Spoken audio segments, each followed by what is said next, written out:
सभी पत्रकार बंधुओं को नमस्कार। मैंने पहले भी बताया था कि किस तरह से जेल के अंदर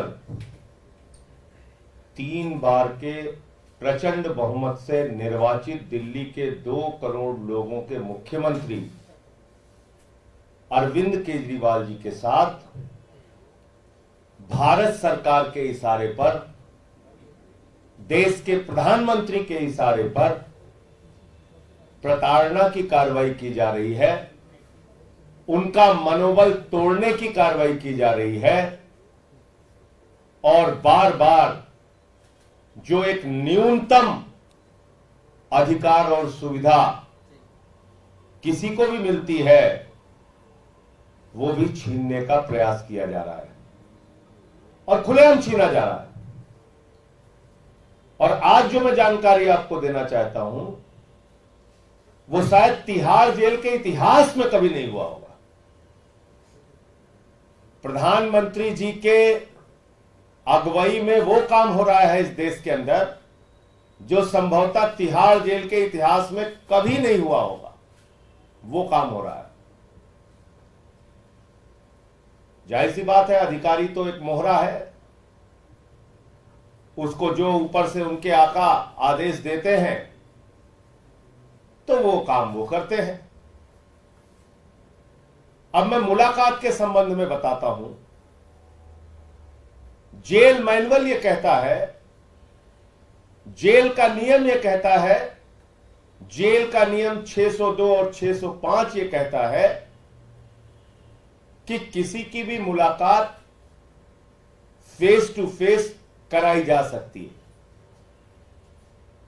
और यह अधिकार जेल प्रशासन को होता है।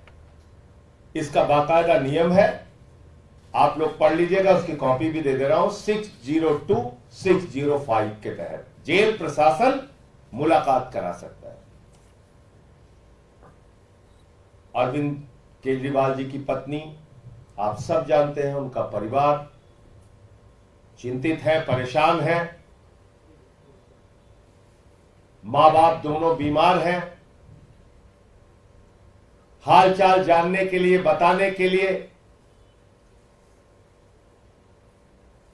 जब केजरीवाल जी की पत्नी मुलाकात के लिए अप्लाई करती हैं तो उनको कहा जाता है आप फेस टू फेस मीटिंग नहीं कर सकते, आप कहीं किसी कमरे में बैठ के मीटिंग नहीं कर सकती, बल्कि आपको जंगले से जो मुलाकात होती है, एक बीच में शीशा होगा और जंगले से एक तरफ केजरीवाल जी मिलेंगे और एक तरफ उनकी पत्नी सुनीता जी और जो साथ में गए थे साथी वो।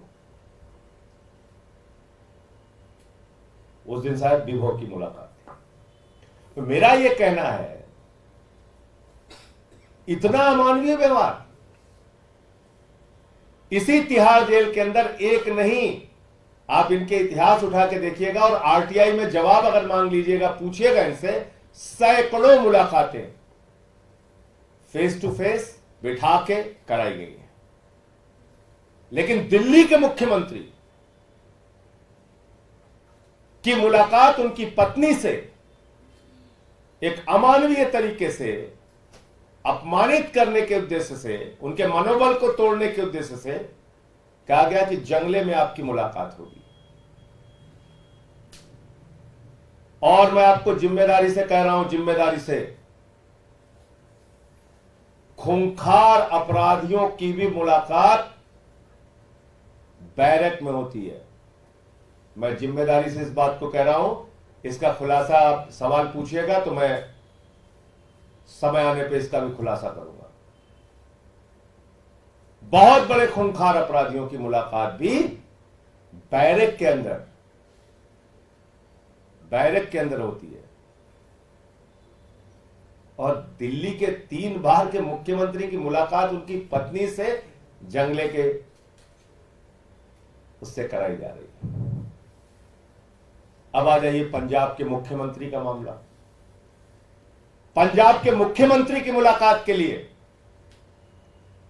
आवेदन किया जाता है। सुनिएगा, बहुत बहुत बढ़िया बात आपको बता रहा हूं, उनके साथ मेरा नाम डाला जाता है कि पंजाब के मुख्यमंत्री आदरणीय भगवंत मान जी और दिल्ली के सांसद संजय सिंह जी की मुलाकात कराई जाए।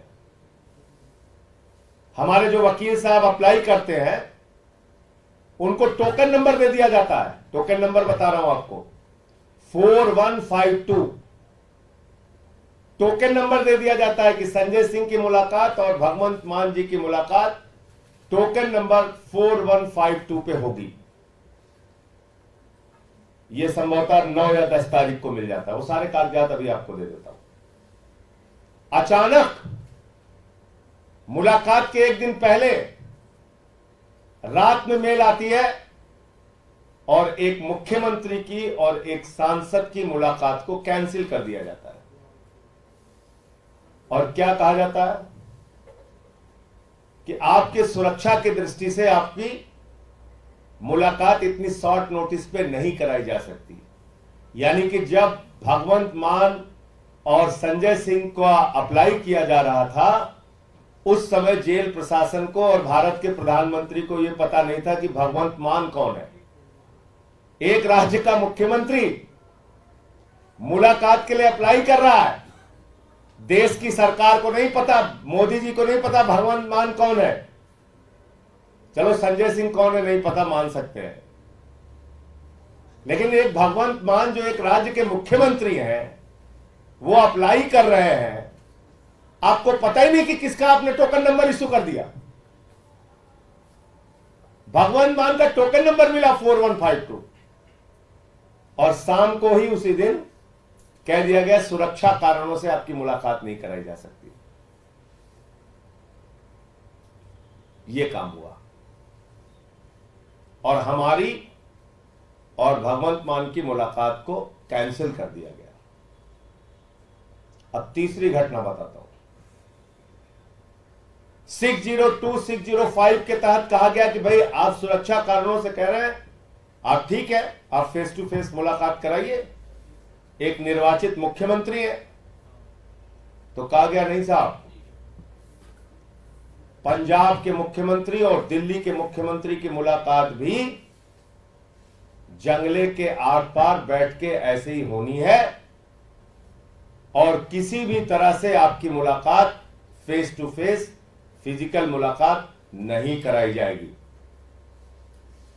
मैं पूछना चाहता हूं तिहाड़ जेल के प्रशासन से, मैं पूछना चाहता हूं भारत के प्रधानमंत्री से, मैं पूछना चाहता हूं देश के गृह मंत्री से, एक उदाहरण बताओ जब से तिहाड़ जेल बनी है, एक नाम बताओ कि किसी निर्वाचित मुख्यमंत्री की मुलाकात किसी निर्वाचित मुख्यमंत्री से ऐसे आपने कराई है। एक नाम बताइए ना आप।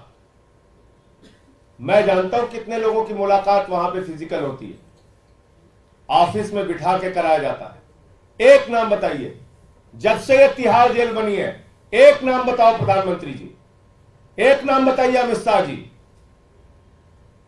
आप अरविंद केजरीवाल जी को अपमानित करना चाहते हैं, आप भगवंत मान जी को अपमानित करना चाहते हैं, आप केजरीवाल का मनोबल तोड़ना चाहते हैं, इस तरीके से उनके परिवार को अपमानित कर रहे हैं, उनसे मिलने के लिए एक मुख्यमंत्री जा रहा है उसको अपमानित कर रहे हैं। बड़े से बड़े अपराधियों की मुलाकात तो आप कराते हैं आराम से बिठा के, और केजरीवाल की मुलाकात जो 3 बार दिल्ली की जनता ने चुना है, मुख्यमंत्री है, पंजाब के मुख्यमंत्री है भगवंत मान, उनकी मुलाकात आप कह रहे हैं कि नहीं जंगले से होगी। और मेरी मुलाकात, मैं दिल्ली का सांसद हूं जो पहले अप्लाई किया 4152 टोकन मिला, मेरी मुलाकात उन्होंने कैंसिल कर दी। अब सिर्फ भगवंत मान की मुलाकात करा रहे हैं, वो भी जैसा मैंने आपको बताया मेरी मुलाकात कैंसिल कर दी। मैं दिल्ली का सांसद हूं, दिल्ली की जेल में दिल्ली के मुख्यमंत्री से मिलने की इजाजत मुझे नहीं है। तमाशा बना रखा है आपने। देश का कानून, देश का नियम, देश का संविधान, इसको आपने रद्दी की टोकरी में डाल दिया प्रधानमंत्री जी। इतना अत्याचार, इतनी तानाशाही, इतना जुर्म, इतना अहंकार। याद रखिएगा, यही जनता जवाब देगी आपको। इतना जुर्म मत करो, यह अच्छी बात नहीं है। पूरे देश ने देखा है, यहां के पत्रकार जानते हैं, इसी जेल के अंदर सुब्रतो राय सहारा जी जब थे तो उनकी मुलाकात इंटरनेट, फोन, ऑफिस की सुविधाओं के साथ, पता नहीं कितनी मुलाकात, बैठ के मीटिंग होती थी, आमने सामने मीटिंग होती थी। चंद्रा ब्रदर्स इसी तिहाड़ जेल के अंदर बाकायदा उनकी मीटिंग होती थी, जिससे मिलना चाहते थे मिल सकते थे, वहां पे अपने कागजात साइन कर सकते थे। आप मुझे बताइए, अरविंद केजरीवाल से इतना डर लगता है आपको? उनके मनोबल को तोड़ने के लिए इतने तरीके प्रताड़ना आप दे रहे हैं, छड़ छड़ अपमानित कर रहे हैं। प्रधानमंत्री जी, अच्छे काम नहीं कर रहे हैं आप। आपका ये जुल्म, आपकी ये तानाशाही, आपका ये अत्याचार दिल्ली की 2 करोड़ जनता और देश की जनता देगी। इसीलिए हम कह रहे हैं जेल का जवाब वोट से। और पूरे देश में जो लोग भी सुन रहे होंगे आज, उनको ये तो जरूर याद होगा कि सुब्रतो राय सहारा, उसको फोन, इंटरनेट की सुविधाओं के साथ इसी जेल में तमाम मीटिंगें करने की, आमने सामने बैठ के मीटिंगें करने की, ऑफिस में मीटिंगें करने की इजाजत थी। लेकिन केजरीवाल को, चंद्रा ब्रदर्स को इजाजत थी, लेकिन केजरीवाल को वो इजाजत नहीं है। क्यों नहीं है? क्योंकि आप सोचते हो कि केजरीवाल का मनोबल तोड़ा जाए। लेकिन केजरीवाल, अरविंद केजरीवाल उस शख्स का नाम है जिसने IRS की नौकरी को लात मारकर देश सेवा का संकल्प लिया, जिसने सिद्धांतों की बात आई तो 49 दिन की सरकार से मुख्यमंत्री पद से इस्तीफा देने का काम किया। लेकिन आज लड़ाई लोकतंत्र को बचाने की है, संविधान को बचाने की है। और इसलिए मैं कहना चाहता हूं प्रधानमंत्री जी और अमित शाह जी, आप दोनों से यह कहना चाहता हूं, जो एक संवैधानिक अधिकार है, लोकतांत्रिक अधिकार है, कानूनी अधिकार है, जेल के नियमों के तहत अधिकार है, उन अधिकारों को छीनने का काम मत कीजिए और अपना नाम हिटलर शाही के रूप में दर्ज कराने की कोशिश मत कीजिए। क्योंकि दुनिया में जितने हिटलर हुए उनका अंत किस रूप में हुआ, ये पूरी दुनिया के सामने है। मुझे इतनी बात कहनी थी। आपका कोई प्रश्न हो तो आप पूछ सकते हैं। कौन से जेल मैनुअल रूल की आप बात कर रहे हैं जिसके तहत फेस टू फेस? 602, 605। आपको क्या कारण बताएगा कि किस आधार पे आपको अनुमति नहीं मिली? क्योंकि दोनों का नाम तो एक ही साथ याद है, एक ही साथ अनुमति मिली है। 4152 टोकन नंबर भी मिला था, फिर कैंसिल कर दिया। कैंसिल करने का कोई कारण नहीं बताया गया। कैंसिल करने का कोई कारण नहीं बताया गया। कैंसिल करने का कोई कारण नहीं बताया गया। सर, इसके अलावा लगातार, और मेरा ये कहना है कि आप चलो मेरा कैंसिल भी कर दिया, एक मुख्यमंत्री की मुलाकात, इतना तो बताइए कि तिहाड़ जेल में कब ऐसी मुलाकात आपने कराई है? एक उदाहरण दीजिए कि हां, सन इतने में एक मुख्यमंत्री आया था जिसकी मुलाकात हमने ऐसे जंगले में कराई थी। ये तो बताना चाहिए ना। प्रधानमंत्री जी और गृह मंत्री को ये तो बताना चाहिए, जिस आदमी को Z+ की सिक्योरिटी का मिली हुई है, पंजाब जैसे राज्य का मुख्यमंत्री है, ऐसे व्यक्ति की मुलाकात आप कब, क्यों, किस वजह से इस तरह से आपने मुख्यमंत्री की मुलाकात कराई?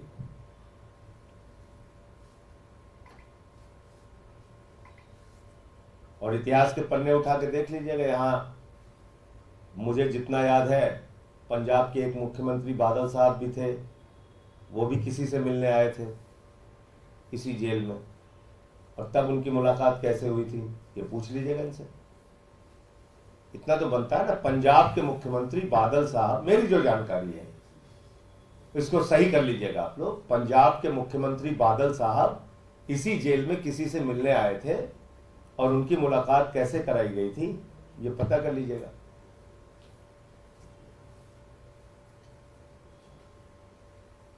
और आपका कोई प्रश्न हो? जी, इसके साथ ये भी सवाल उठ रहा है क्योंकि लगातार कल भी आप लोगों ने दावा किया प्रेसिडेंट रूल लगाने की तैयारी चल रही है, तो क्या आप लोग तिहाड़ को टेम्पररी जेल बनाने की प्ली लेके दिल्ली हाईकोर्ट जाने वाले हैं? क्योंकि अगर ऐसा नहीं होता तो कामकाज तो रुकता रहेगा।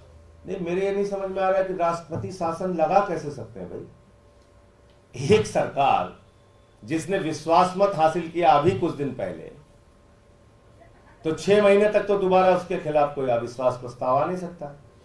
एक सरकार जिसके खिलाफ भाजपा 3 बार हाईकोर्ट में गए और तीनों बार उनकी याचिका खारिज हुई और एक याचिका पे तो कॉस्ट लग गई, जुर्माना लग गया उनके ऊपर, तो उस सरकार को मतलब इनकी मर्जी है, कुछ भी करेंगे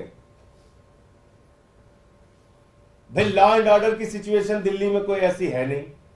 लॉ एंड ऑर्डर की सिचुएशन अगर कोई बहुत गड़बड़ है तो उसके लिए भी गृह मंत्री जी के खिलाफ कार्रवाई होनी चाहिए। गलत तो नहीं कह रहा हूं, क्योंकि दिल्ली का लॉ एंड ऑर्डर गृह मंत्री के अधीन है। जो विभाग हम लोगों के पास है वो बेहतरीन तरीके से सारे हमारे मंत्री काम कर रहे हैं। जो विधानसभा की स्थिति है वहां हम विश्वास मत हासिल कर चुके हैं, संभवतः 17 फरवरी की तारीख है। तो ऐसे कैसे हवा में लगा देंगे राष्ट्रपति शासन? धन्यवाद। सर, एक और सवाल है इसके साथ। अभी विवाद हो रहा है, बीजेपी इस मुद्दे को उठा रही है कि कलबुर्गी कर्नाटका में कांग्रेस के अध्यक्ष जब मंच पे थे तो वहां पे भारत माता की जय के नारे लगाने में असहजता दिखाई है कांग्रेस के कुछ नेताओं ने। बीजेपी हमला कर रही है। भारत माता के दामन को तो हमेशा भाजपाइयों ने कलंकित किया है भैया। भारत माता की आजादी के आंदोलन में इनके पुरखों ने अंग्रेजों का साथ दिया है। भाजपाई कैसे बोल सकते हैं भारत माता के बारे में? भारत माता की आजादी के आंदोलन में भाजपाइयों के पुरखे जो थे वो अंग्रेजों के साथ खड़े थे। ये मैं आधिकारिक रूप से बोल रहा हूं और इसके 1000 उदाहरण दे सकता हूं आपको। और बताइए आप, भारत माता की शान को कलंकित करने का काम भाजपाइयों ने किया। जो आईएसआई हिंदुस्तान में आतंकवाद फैलाती है, पाकिस्तान की आईएसआई को बुलाकर पठानकोट में हमारे शहीदों की जांच कराई।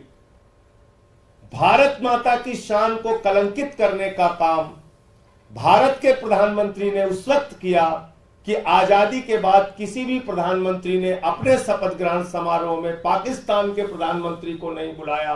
पहले प्रधानमंत्री हैं नरेंद्र मोदी जी जिन्होंने नवाज शरीफ को अपने शपथ ग्रहण समारोह में बुलाया।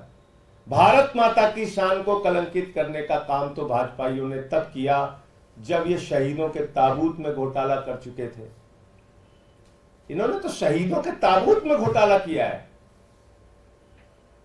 भारत माता की शान को हमेशा भाजपाइयों ने कम करने का और कलंकित करने का काम किया है। भारत माता के गौरव को, भारत माता के सम्मान को बचाने के लिए इस देश का एक एक नागरिक तैयार है, लेकिन भाजपाइयों से उसके लिए कोई प्रमाण पत्र नहीं चाहिए। मैंने कई उदाहरण दे दिए आपको। इन लोगों ने तो मुस्लिम लीग के साथ मिलकर सरकार बनाई, इनके पुरखों ने बनाई नहीं बनाई बताइए? मुस्लिम लीग के साथ, जिन्ना की पार्टी के साथ मिलकर भाजपाइयों के पुरखे जो थे उन्होंने सरकार बनाई है 3 राज्यों में, नॉर्थ वेस्ट फ्रंटियर, सिंध प्रांत और वेस्ट तब का बंगाल जो है। और श्यामा प्रसाद मुखर्जी, फजलुल हक जो बाद में पाकिस्तान के गृह मंत्री बने, उनकी गवर्नमेंट में वित्त मंत्री थे श्यामा प्रसाद मुखर्जी। उन्होंने अंग्रेज गवर्नर को चिट्ठी लिखी थी कि 42 के आंदोलन को खत्म कर देना चाहिए। ये इतिहास है भाजपाइयों का, इनके पुरखों का। तो इनसे कौन सा प्रमाण पत्र लेना है? धन्यवाद। इसीलिए मैं तो खुद ही पूछ रहा हूं, सवाल पूछिए आप लोग।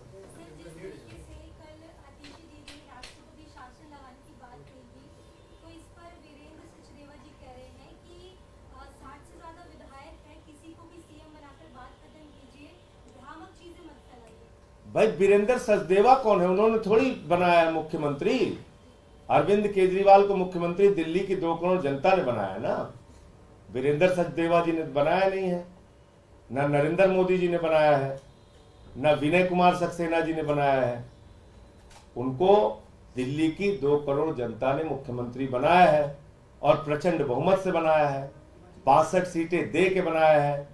भाजपाइयों को मणिपुर जाके प्रदर्शन जरूर करना चाहिए, जहां पे हिंसा चल रही है। उसका इस्तीफा मांगो ना भाई, अजय मिश्रा टेनी का इस्तीफा मांगो।